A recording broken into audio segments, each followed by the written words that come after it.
okay? mean it. He provoked me. Ma'am, you are under arrest. Stop arguing and turn around. My life is ruined. I'm a teacher. I'm not a criminal. February 14th, 2026.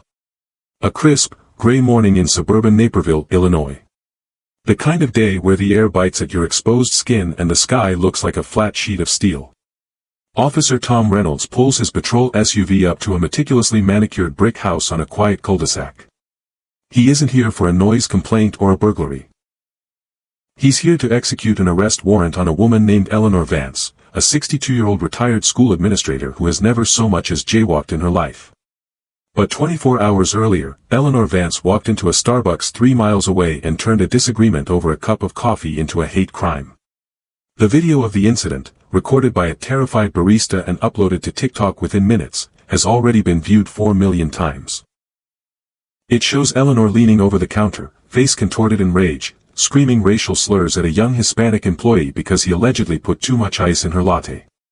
But she didn't just scream. She threw the drink. Scalding hot coffee that hit the young man in the chest and neck. Reynolds checks his body cam, takes a deep breath, and steps out of the car. He knows exactly what's waiting for him behind that oak door. A woman who believes her zip code, her pension, and her skin color make her untouchable.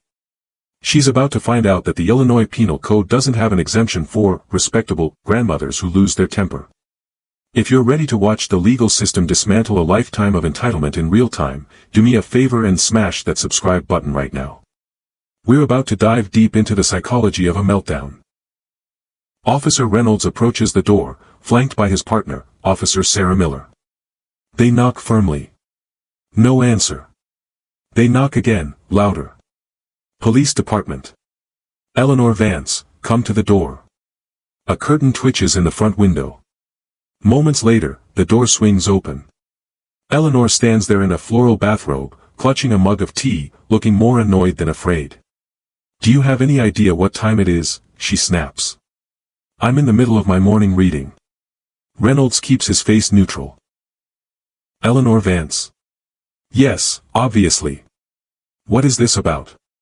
Did someone park in front of my driveway again? Reynolds steps slightly to the side, creating a clear line of sight for his camera. Ma'am, we're not here about parking. We're here about the incident at Starbucks yesterday. Eleanor's expression shifts instantly. The annoyance vanishes, replaced by a flash of genuine confusion, then defensiveness. That was a misunderstanding. I've already called corporate. They're handling it. You didn't need to come all the way out here. She tries to close the door. Reynolds puts a hand out to stop it. Ma'am, it's not a misunderstanding. We have a warrant for your arrest. The words hang in the cold air. Eleanor stares at him, her brain seemingly unable to process the sentence. Arrest? Don't be ridiculous. I didn't rob a bank. I got bad service. Since when is it a crime to complain about incompetence? Reynolds maintains his professional distance. It's a crime when you throw hot liquid at someone, ma'am. That's battery. And because of the language you used during the assault, the state's attorney has approved a hate crime enhancement. Eleanor laughs. It's a short, sharp sound, devoid of humor. Hate crime. I don't hate anyone. I hate laziness. That boy was lazy. He didn't listen. I asked for light ice. He filled the cup with ice. I paid $7 for that drink. I have a right to get what I paid for. She's doing it. She's rationalizing violence through the lens of consumer rights. In her mind, the transaction justifies the aggression. She bought the coffee, therefore she owns the interaction, and by extension, the employee. Reynolds pulls out his handcuffs. Ma'am, I need you to step out onto the porch and turn around. Eleanor doesn't move. She tightens her grip on her mug. I am not stepping anywhere. This is my property. You have no right to be here. I know the mayor.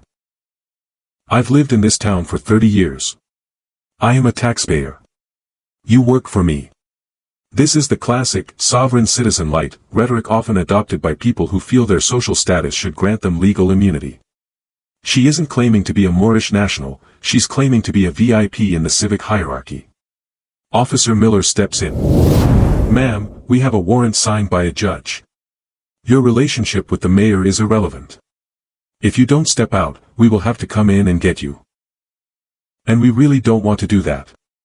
Eleanor looks between them, assessing the threat. She sees the uniforms, the guns, the serious expressions.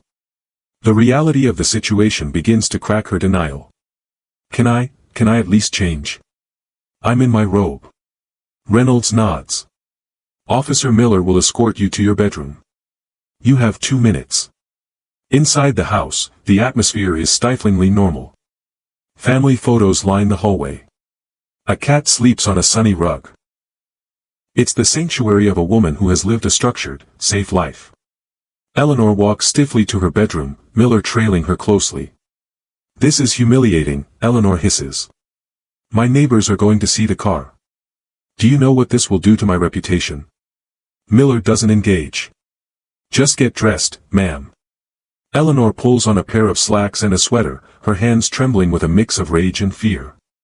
He provoked me, she mutters, more to herself than Miller. He smirked. I told him he got it wrong and he smirked at me. Disrespectful. Kids today have no respect.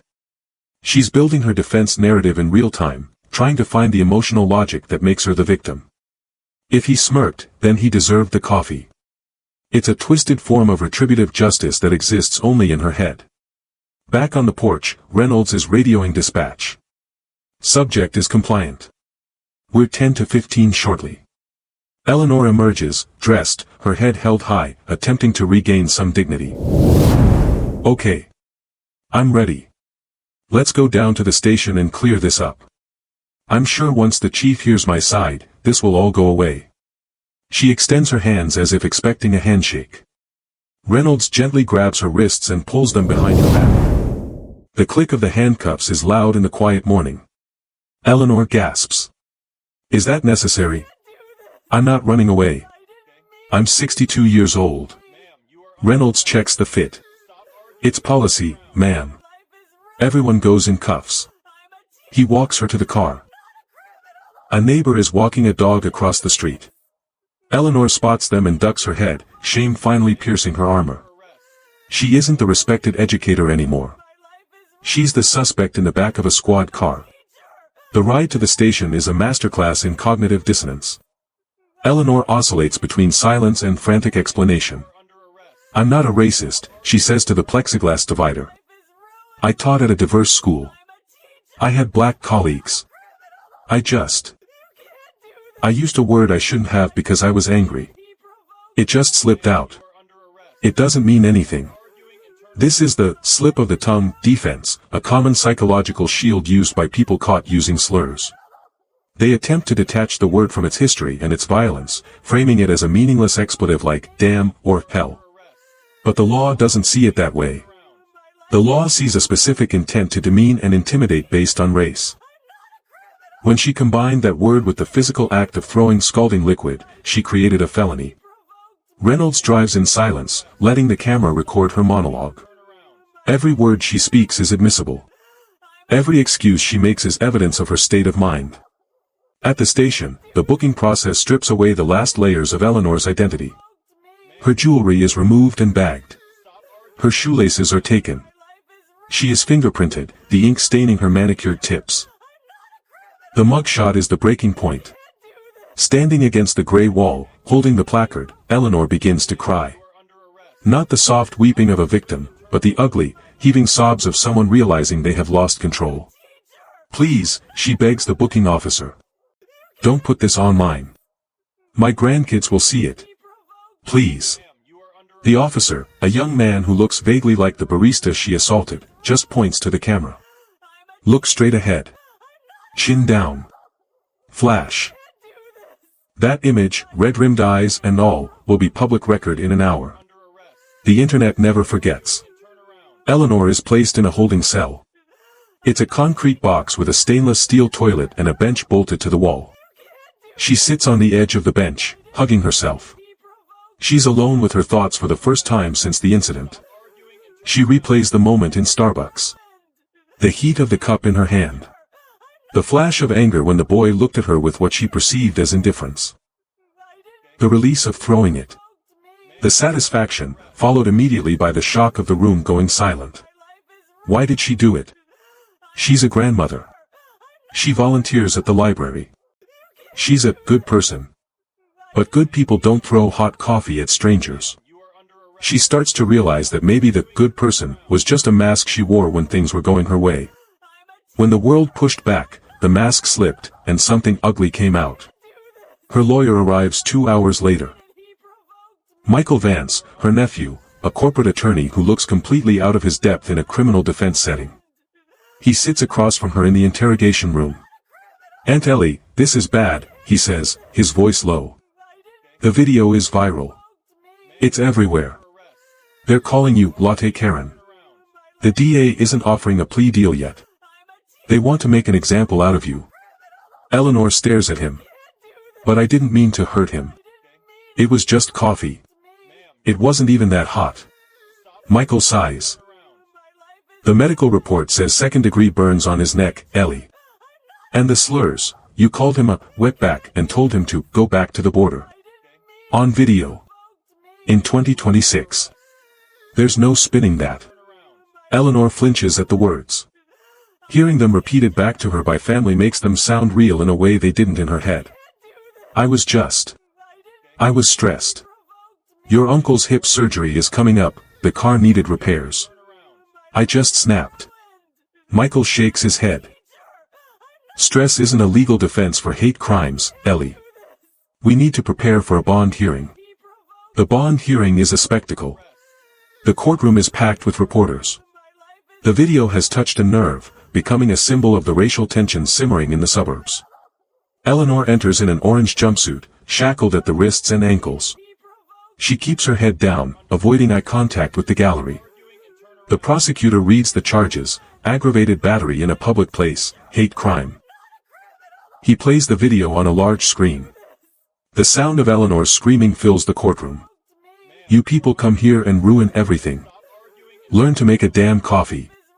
Then the splash. The barista's cry of pain. The collective gasp of the other customers. Watching herself on the screen, Eleanor looks like a stranger. A monster. She shrinks in her seat. The judge, a stern woman in her 50s, looks over her glasses at Eleanor. Ms. Vance, your behavior in this video is abhorrent. You attacked a service worker over a beverage. You used racial epithets that have no place in a civilized society. I am setting bond at $50,000. You are to have no contact with the victim or any Starbucks location. Michael posts the bond. Eleanor walks out of the jail into a wall of flashing cameras. Questions are shouted at her. Do you hate Hispanics? Why did you throw the coffee? Do you have anything to say to the victim? She keeps her head down, clutching Michael's arm, and dives into his car. The drive home is silent. When they pull into her cul-de-sac, it's not the sanctuary it was this morning. A news van is parked across the street. Her neighbor, the one with the dog, is standing in her driveway, watching with arms crossed. Eleanor rushes inside and locks the door. She closes the curtains. She is a prisoner in her own home. She turns on the TV, then immediately turns it off when she sees her own face on the news. She opens her laptop to check Facebook, hoping for support from her friends. Instead, she finds her inbox flooded with hate mail. Strangers from all over the world calling her a racist, a bigot, a criminal. Her friends, the book club ladies, the church group, have gone silent. No messages of support. No, thinking of you. Just radio silence. She has become radioactive. The legal process grinds on for months. Michael brings in a criminal defense specialist, a shark named David Rosen. Rosen is blunt. We can't win this at trial, Eleanor. The video is too damaging. If a jury sees that, they'll convict you in 10 minutes. We need to plea. Eleanor resists. I can't have a felony on my record. I'll lose my pension. I'll lose my voting rights. Rosen leans in. If you go to trial and lose, you're looking at 3 to 5 years in prison. Prison, Eleanor. Not jail. State prison. Do you think you can survive that? Eleanor goes pale. The reality of prison, actual iron bars and communal showers, terrifies her. What's the deal? She whispers. Guilty to aggravated battery. The hate crime charge gets dropped, but it's noted in the sentencing. 2 years probation. 500 hours of community service. Anger management classes. Restitution to the victim for medical bills. And a public apology. Eleanor swallows hard. I have to apologize. Rosen nods. In court. On the record. And you have to mean it. The day of the plea hearing arrives. Eleanor stands before the judge again. The victim, a 20-year-old student named Mateo, is present. He has a small scar on his neck. He reads a victim impact statement. I was just trying to pay for college, he says, his voice shaking slightly. I worked that job for 2 years. I never disrespected anyone.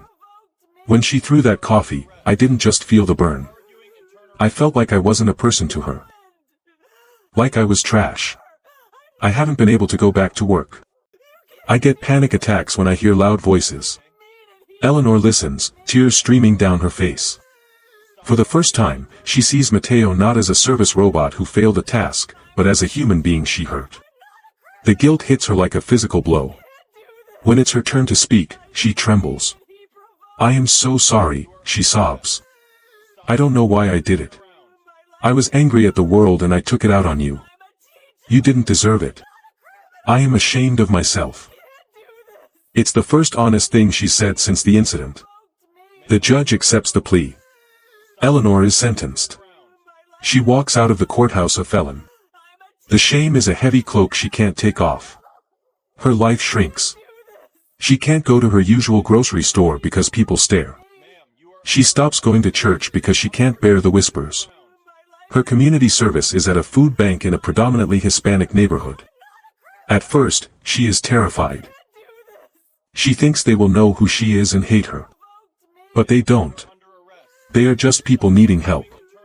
She spends her days packing boxes of rice and beans, working side by side with women who remind her of the people she used to look down on. They talk about their kids, their bills, their sore backs. They are human. Slowly, the hard shell of her prejudice begins to chip away. She realizes that her status was an illusion. In the line at the food bank, everyone is equal. One afternoon, 6 months into her service, a young man comes in to pick up a box. He looks a little like Mateo. Eleanor freezes. Her heart races. Is it him? No, just a resemblance. But the panic reminds her of the trauma she caused. She asks her supervisor if she can take a break. She sits in the back alley, smoking a cigarette she bummed from a delivery driver, a habit she picked up to cope with the stress. She thinks about Mateo. She wonders if he's okay. She wonders if he'll ever trust a white woman in her 60s again. She realizes that her apology in court wasn't enough. Words are cheap. She needs to make amends in a way that matters. She goes home and writes a check for $5,000, a chunk of her savings, and sends it anonymously to a scholarship fund for Hispanic students at the local community college. It doesn't fix what she did, but it's a start. A year passes. Eleanor completes her anger management. The therapist, Dr. Eris, helped her peel back the layers of her rage. They talked about her feeling of irrelevance as she aged, her loss of control in a changing world, her fear of being replaced. The racism wasn't just hate, it was a defense mechanism. A way to feel superior when she felt small. Understanding that doesn't excuse it, but it helps her control it. She learns to catch the thought before it becomes a word. She learns to breathe. She learns to see the person in front of her, not the stereotype in her head. She is still a felon. She still can't vote. But she is calmer. Quieter. One day, she is at a different coffee shop, a small local place, not a chain. She orders a tea. The barista, a young black woman with bright green braids, accidentally spills a little hot water on the counter near Eleanor's hand. Eleanor flinches. The old rage flares for a microsecond, incompetence, but she catches it. She takes a breath. She looks at the girl, who looks terrified, expecting a scream. Eleanor smiles. A genuine, tired smile. It's okay, honey. Accidents happen. Just wipe it up. The girl relaxes, her shoulders dropping. Thank you, ma'am. I'm so sorry. Eleanor takes her tea. No harm done. She walks to a table and sits down. Her hands are shaking, but she didn't yell. She didn't throw anything. She passed the test. Eleanor Vance will never get her old life back. The video is still out there. If you Google her name, the first result is, racist grandma throws coffee. Her reputation is ash. But in the ruins of her social standing, she has built something small and real. She has learned humility. She has learned that respect isn't something you demand because you paid $7, it's something you give because the other person exists. She lives a quiet life now. She reads. She volunteers. She tries to be kind. It is a penance that will last the rest of her life. She knows she is the villain in someone else's story, and she has to live with that. But she is trying, every day, not to be the villain in her own anymore. The arrest of Eleanor Vance serves as a brutal reminder that the rules of society apply to everyone, regardless of age, race, or economic status. We often think of criminals as people on the margins, but crime is often just entitlement weaponized. Eleanor felt she was owed deference, and when she didn't get it, she felt justified in using violence to reclaim her status.